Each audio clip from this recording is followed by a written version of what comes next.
Hello everyone, I'm Sushma Vispute here again to cover the next topic of the DBMS, that is database definition language.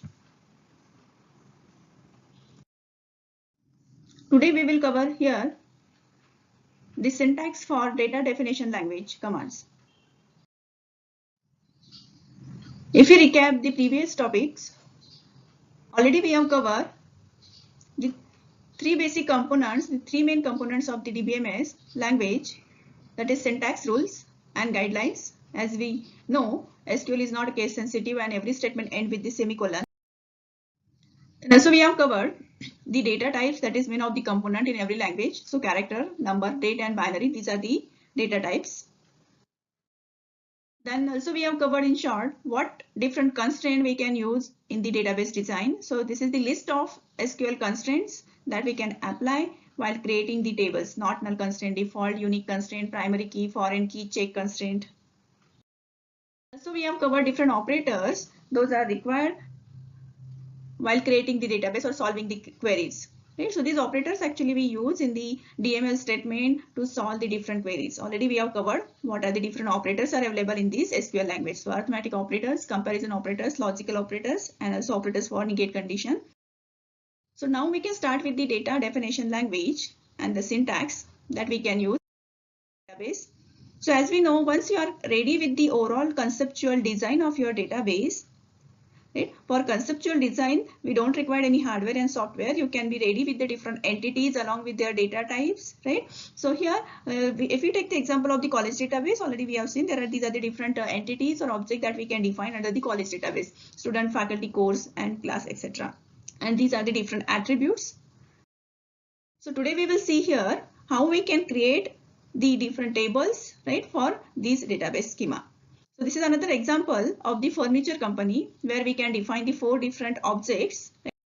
If you see, this is the overall design of the furniture company database with the four different objects: customer, order, order line, and product.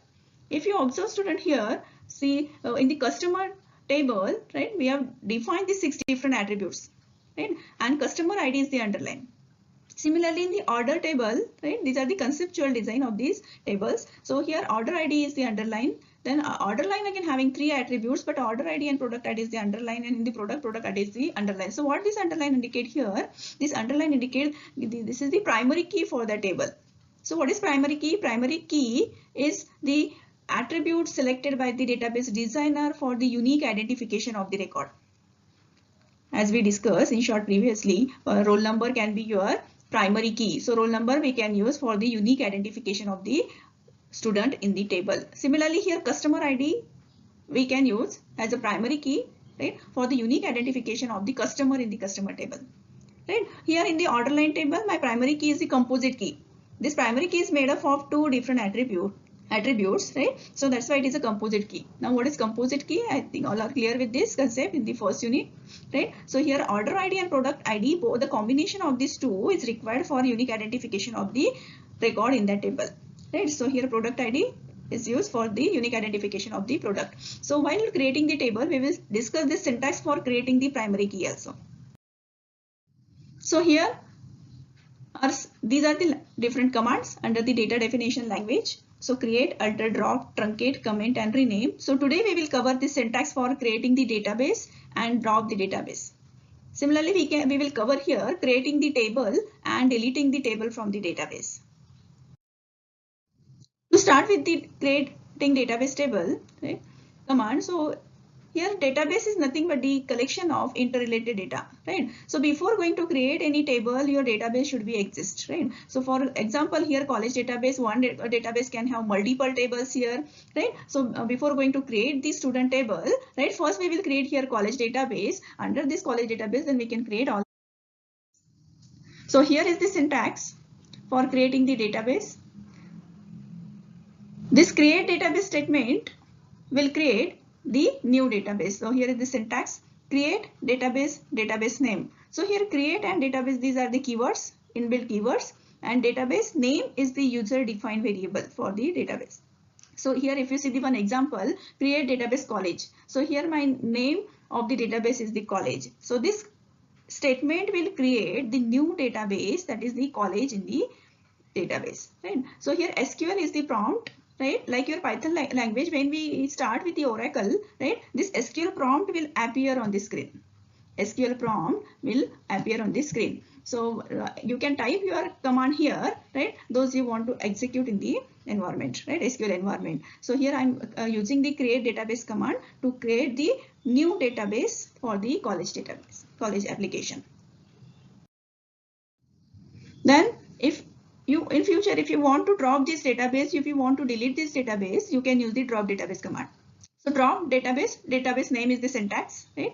Here again drop and database, these are the keywords, and college is the name of my database that I want to delete from the database, my Oracle database, right? So here you can note down, student, one thing: to create or drop a database, you should have the administrator privilege, because only DBA is the responsible for creating and deleting the database from the database, right? So only DBA is having the privileges to create the database and also drop the database, right? So once you have created this database, you can switch to this database using use command, right? Before going to create any table, you need to switch to that database for creating the multiple tables. In MySQL, there is a provision of the use command. That command you can use to switch to that database. For example, use college.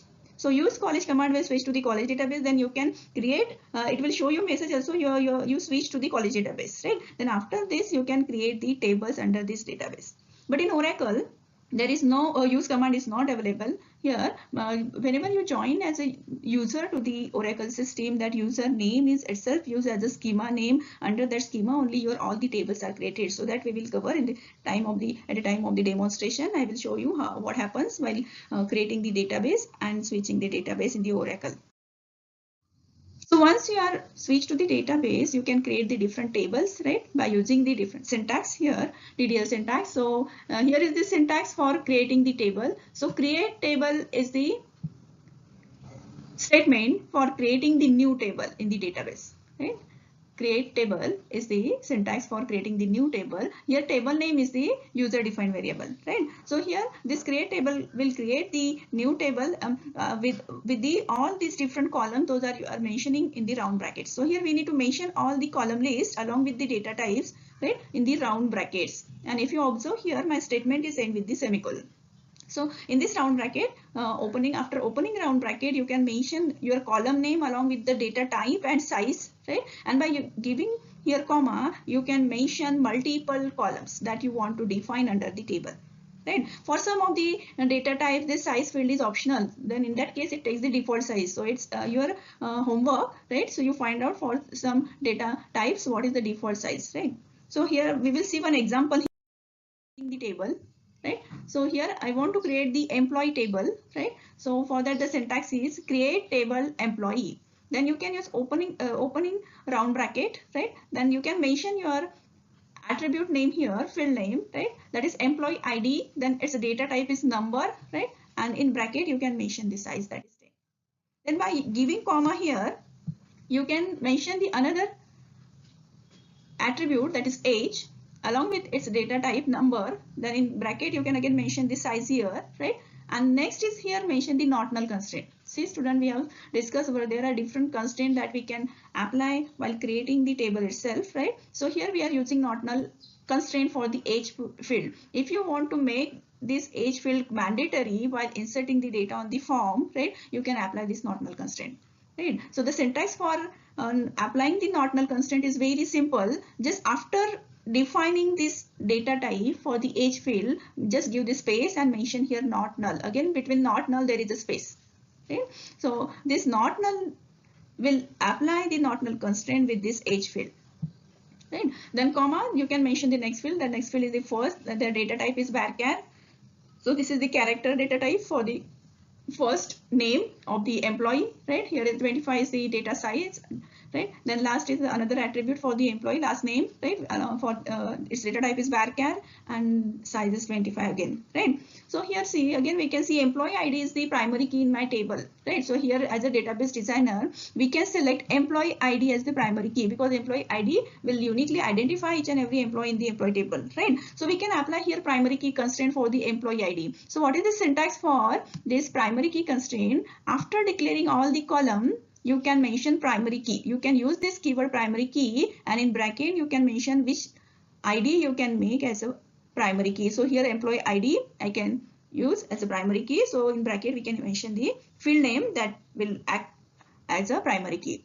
So this is the syntax for the table level. Actually student, we can apply this constraint either the column level or table level. So here we are applying this constraint at the table level. So column, if you want to apply this constraint at the column level, immediate after declaring this employee ID field, here you can type the primary key.